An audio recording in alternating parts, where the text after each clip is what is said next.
दूसरी खबर का रुख करते हैं, यानी कि राधा सिंह का छलका दर्द। अब राधा सिंह कौन है ये भी आपको बता देते हैं। सीधी में गोपाल दास बांध का जीर्णोद्धार चल रहा था, भूमि पूजन कार्यक्रम था। प्रदेश की पंचायत ग्रामीण विकास राज्य मंत्री राधा सिंह को ही बुलाया नहीं गया, जबकि बांध के जीर्णोद्धार का पूरा काम ही पंचायत विभाग की योजना के तहत होना है। मंगलवार शाम को कार्यक्रम हुआ, जिसमें विधायक रीति पाठक और जिला पंचायत अध्यक्ष समेत कई जनप्रतिनिधि मौजूद थे। कार्यक्रम में राज्य मंत्री राधा सिंह को बुलाना तो दूर, कार्यक्रम स्थल और आमंत्रण कार्ड पर उनके फोटो तक नहीं लगाए गए। कार्यक्रम का वीडियो विधायक रीति पाठक ने सोशल मीडिया पर शेयर किया, जिसमें मंत्री को नजरअंदाज किया गया है। मामले में प्रदेश की मंत्री राधा सिंह ने कहा कि हमें पंचायत विकास मंत्रालय का दायित्व मिला है, हमें क्यों नहीं बुलाया गया ये तो नेता ही बताएंगे। कार्यक्रम में राज्य मंत्री राधा सिंह को नहीं बुलाने पर जिला पंचायत सीईओ उन्होंने कहा, मुझे इसकी कोई जानकारी नहीं है, हम इसकी समीक्षा करेंगे। तो अपना पल्ला उन्होंने झाड़ लिया कि मुझे इसकी कोई जानकारी नहीं है, हम इसकी समीक्षा करेंगे। लेकिन इतना बड़ा कार्यक्रम चल रहा था जहां पर सीधी में मंत्री को बुलाया नहीं गया और उनका अब दर्द छलक छलक कर बाहर आ रहा है कि हमें बुलाया ही नहीं गया, हमारी वहां फोटो नहीं लगाई गई। 3 करोड़ का बजट जारी होना था।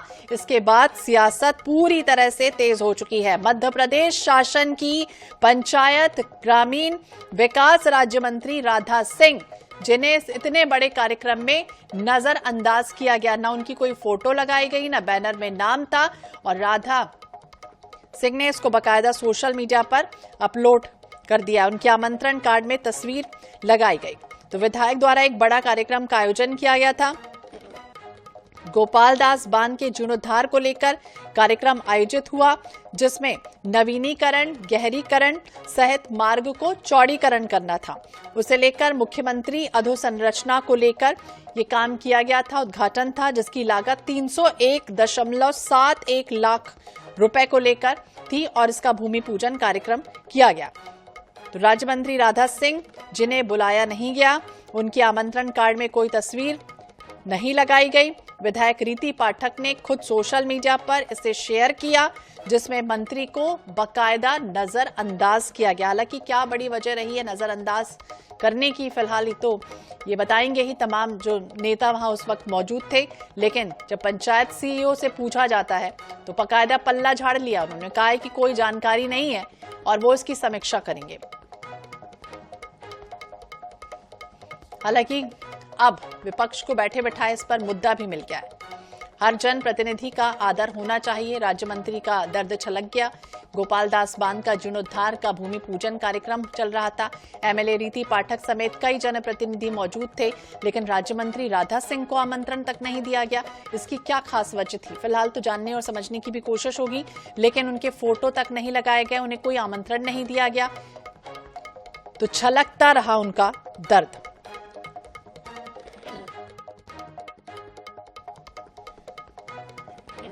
तो गोपाल दास बांध का जीर्णोद्धार का एक कार्यक्रम था।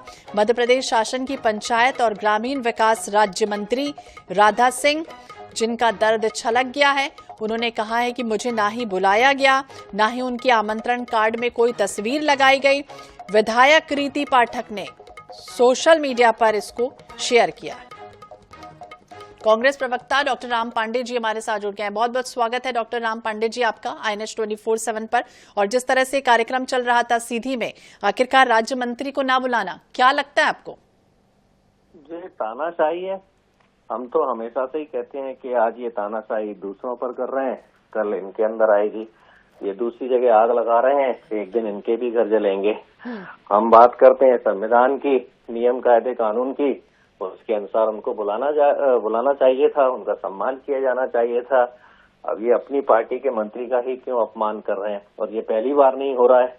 आए दिन हर 2-4 दिन में कोई ना कोई इनका मंत्री, कोई ना कोई विधायक पीड़ित है, वो इस तरह की बात कर रहा है। एक विधायक को हमने देखा कि एसपी के सामने लौट गए कि भैया कुछ तो सुन लो, कुछ तो अपराध कम करो। एक विधायक भ्रष्टाचार को रोकने के लिए अपराधियों के सामने लौट गए। एक इनके पूर्व गृह मंत्री भूपेंद्र सिंह सागर के बोल रहे हैं कि आप विपक्ष के नेताओं को हमारे ऊपर थोपते जा रहे हो, हम उनको स्वीकार नहीं करेंगे। तो ये जो दूसरों के साथ कर रहे हैं अब इनको खुद को भुगतना पड़ रहा है। और केवल यहाँ की बात नहीं है, पूरे देश में देख लीजिए, हर जगह देख लीजिए, भारतीय जनता पार्टी के अंदर जो चल रहा है, और उस बात को आपने उठाया, मैं आपके चैनल को धन्यवाद देता हूं, क्योंकि कई चैनल तो इतनी हिम्मत भी नहीं जुटा पाते हैं कि भारतीय जनता पार्टी के विरोध में कोई खबर है तो उससे बताया जाए। तो ये अन्याय है खुद के मंत्री के साथ, और ये संविधान का भी अपमान है।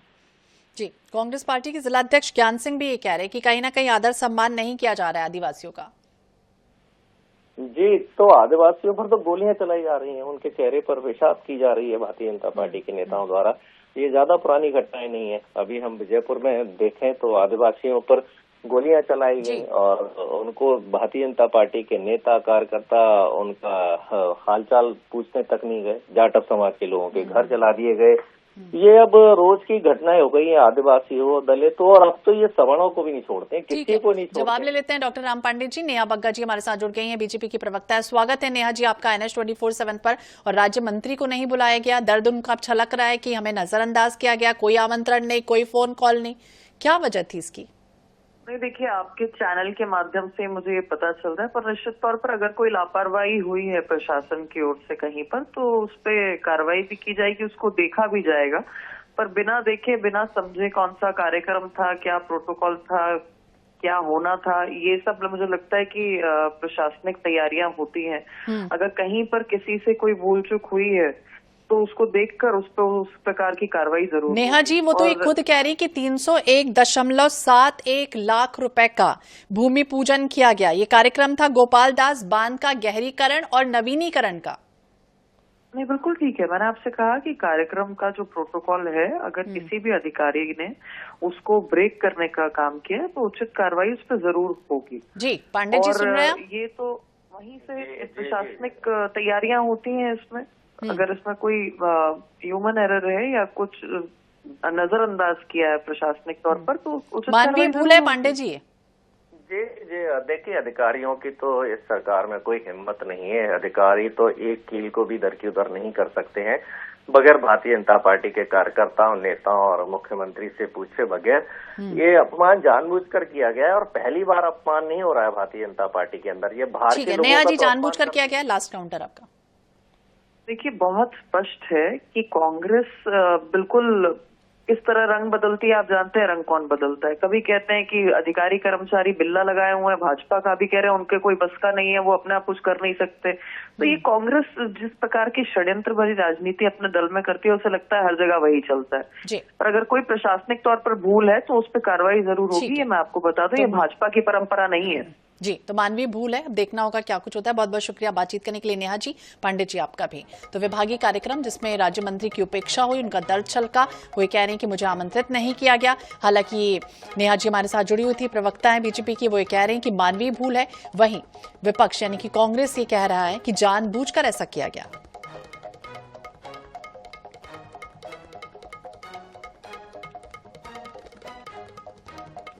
और चलिए बात करेंगे छत्तीसगढ़ की, यानी कि छत्तीसगढ़ की राजनीति में इन दिनों कई मुद्दों को लेकर सियासी उबाल है। चुनावी लड़ाई हॉर्स ट्रेडिंग तक पहुंच गई है, जिनमें एक मुद्दा है प्रत्यक्ष प्रणाली का नगरीय निकाय चुनाव। छत्तीसगढ़ में नगरीय निकाय चुनाव को लेकर बीजेपी कांग्रेस में वार पलटवार जारी है। पूर्व मंत्री अजय चंद्राकर ने कांग्रेस पर हमला करते हुए कहा कि भूपेश बघेल अप्रत्यक्ष चुनाव के जरिए हॉर्स ट्रेडिंग करते थे, निचले स्तर के जनप्रतिनिधियों की खरीद फरोख्त हुई है।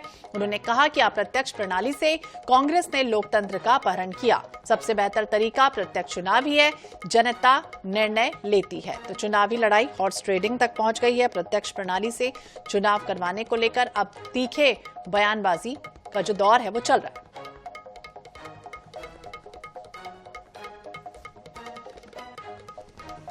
प्रत्यक्ष चुनाव ही सबसे सही चुनाव है और जनता के जो भावनाएं हैं, उनकी जनता के भावनाओं की अभिव्यक्ति होती है। और इसमें तो अप्रत्यक्ष चुनाव में हॉर्स ट्रेडिंग होती है। नीचे स्तर तक जनप्रतिनिधियों को खरीदने का अभियान, हॉर्स ट्रेडिंग करने का अभियान श्री भूपेश बघेल जी ने चलाया। तो लोकतंत्र की चोरी, लोकतंत्र का अपहरण कांग्रेस ने किया, भाजपा ने नहीं किया कभी ऐसा। इसीलिए डायरेक्ट चुनाव करवा रहे हैं। तो लोकतंत्र की चोरी, अपहरण का काम कांग्रेस ने किया, बीजेपी ने कभी ऐसा नहीं किया। प्रत्यक्ष प्रणाली ही सही होती है, जनता की भावनाओं की अभिव्यक्ति होती है। इस तरह की बातें अजय चंद्राकर कहते हुए नजर आए। आने वाले समय में नगरीय निकाय चुनाव होना है और जैसे ही प्रत्यक्ष प्रणाली से चुनाव की बात हुई, इसके बाद तीखे बयानबाजी का जो दौर है वो चल निकला है।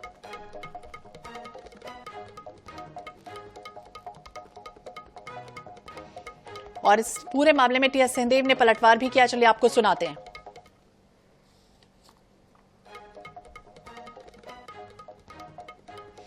तो पूरा मामला लगातार हॉर्स ट्रेडिंग से जुड़ा हुआ है।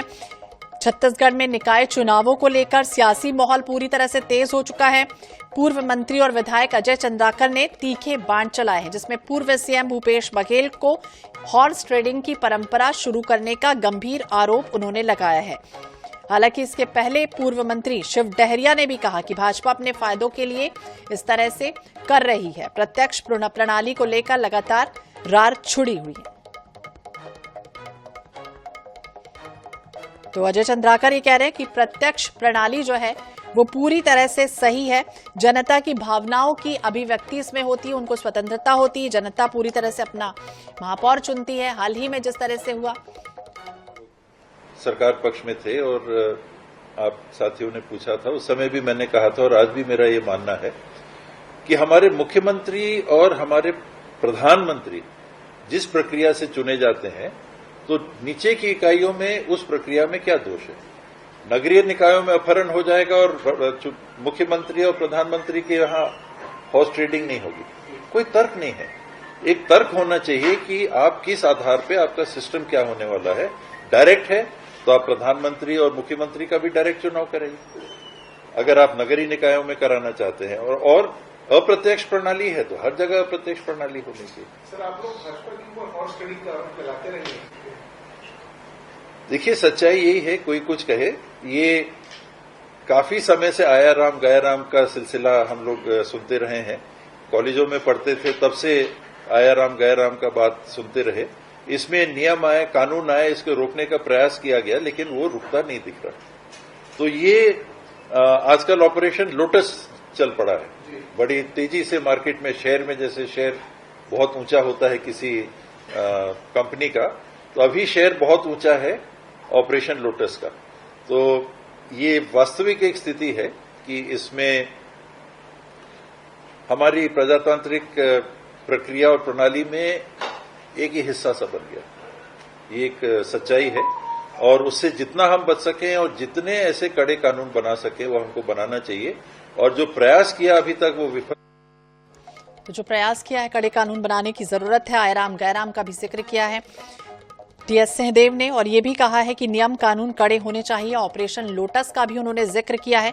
हाल ही में जिस तरह से प्रत्यक्ष प्रणाली को लेकर चुनाव की बात होने लगी, उसे लेकर अब सियासी बयानबाजी का जो दौर है वो चलना शुरू हो चुका है। 2018 में जब राज्य में तत्कालीन कांग्रेस की सरकार थी, तब अप्रत्यक्ष तरीके से चुनाव हुए थे और तत्कालीन सरकार द्वारा नगरीय निकायों के महापौर और नगर पालिकाओं के अध्यक्ष का निर्वाचन को अप्रत्यक्ष रीति से कराए जाने का निर्णय लिया गया था।